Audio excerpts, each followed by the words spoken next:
Rob, how firm is that closing date that I've got coming up?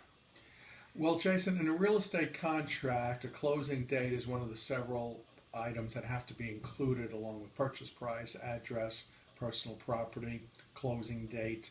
Uh, and while most of the other terms are firm, purchase price, 300,000. Personal property, yes, I'm leaving the refrigerator. Address, absolutely, I'm buying 123 First Avenue. Those are not changeable. But we do put in a closing date, but that is changeable. That is flexible, at least in New York State. Typically, in a real estate contract, we put in about 90 days from contract to closing.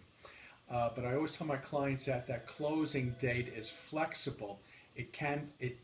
It's flexible. It can be changed. It can either happen earlier or later. And you have about a 30-day cushion around that date in order to close.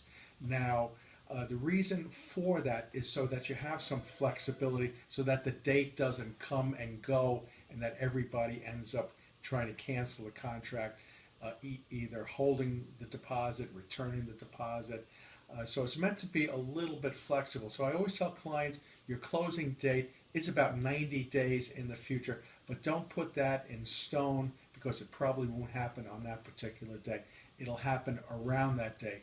And that's basically, we want the closing date to be flexible so that the deal ultimately closes in the event there is a glitch one way or the other, either on the buyer or the seller side. So the answer is it's flexible, it's not firm.